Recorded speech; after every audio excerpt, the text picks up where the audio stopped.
Well, this is a softball, isn't it?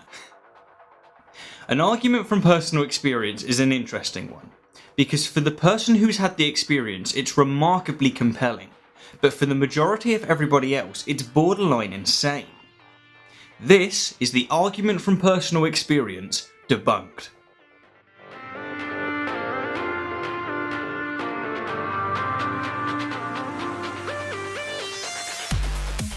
Let's face it, arguments from personal experience are never presented in a syllogistic form, they're always conversational.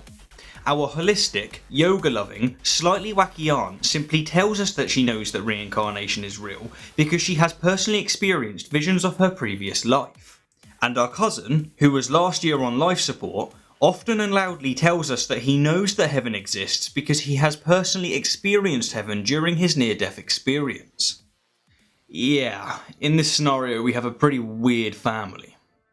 But for the sake of interest, if these arguments were presented in a syllogistic form, they'd look a little something like this. My account of my personal experience is infallible. I have personally experienced visions of reincarnation. Therefore, reincarnation exists. Seems ridiculous, right? Well, that's because it is. It really is. The greatest steelman of an argument from personal experience is still abysmally terrible.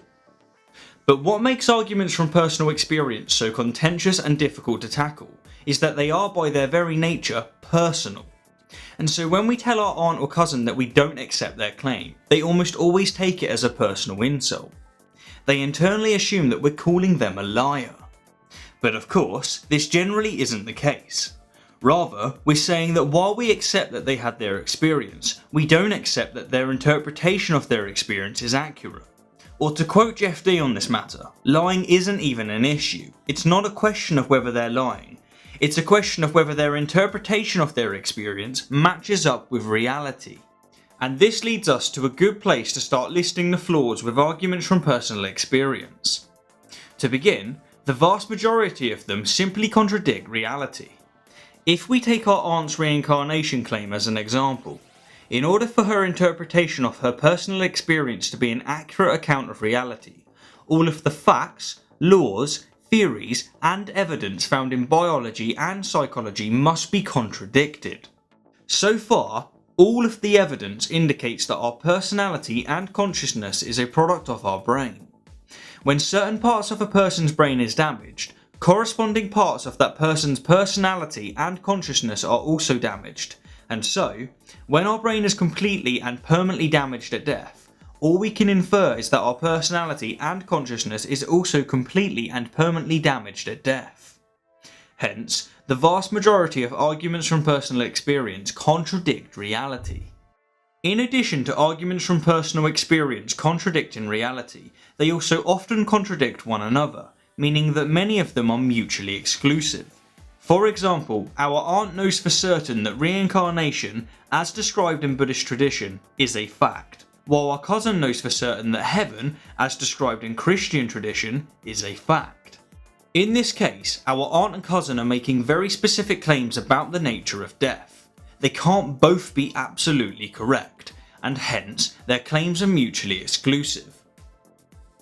A third flaw to bring up, and one that is committed by all arguments from personal experience, is that they not only commit, but they essentially are, anecdotal fallacies. To state it simply, an anecdotal fallacy occurs when a proponent uses a personal experience as evidence instead of reliable, falsifiable data. And that, good sirs and ladies, is precisely what an argument from personal experience is. There's really not much else to add on that matter. A second fallacy that all arguments from personal experience commit, and one that is very similar to the anecdotal fallacy, is the appeal to emotion fallacy.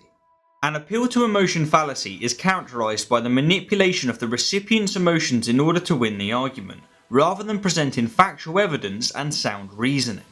For example, when our cousin grabs us by the shoulders, looks us intensely in the eyes and says in his loud and aggressive voice that if we don't believe in heaven, and by extension God, we will burn in hell for eternity, he is appealing to our fear. He is attempting to manipulate our emotions rather than present us with a respectable and falsifiable argument, and therefore he is committing an appeal to emotion fallacy.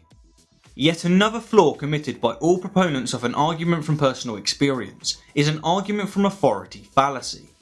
In general, an argument from authority fallacy occurs when an authority is cited on a topic outside of their expertise, or when the authority is not a true expert. But in the case of arguments from personal experience, the authoritative figure that is cited is themselves. In a very real sense, they're saying that their opinion and experience is a more accurate account of reality than are all of the facts, laws, theories, and evidence that contradicts them. And finally, as a last flaw that I'll point out in this video, we have the classic argument from ignorance. Oh boy, this one seems to turn up a little too frequently, doesn't it? It's almost like religion and ignorance are two sides of the same coin. Not all arguments from personal experience commit an argument from ignorance, as many of them claim to be absolutely 100% certain of their claims, and so they're just contradicting reality and committing a myriad of devastating fallacies. No biggie. But those who aren't absolutely certain of their claims very often appeal to ignorance by saying something along the lines of, "My personal experience can't be explained any other way. How else did I see visions of my previous life? Reincarnation must be the answer." So, to recap, arguments from personal experience are flawed because most, but not all, contradict reality. Some, but not all, are mutually exclusive. They all commit an anecdotal fallacy.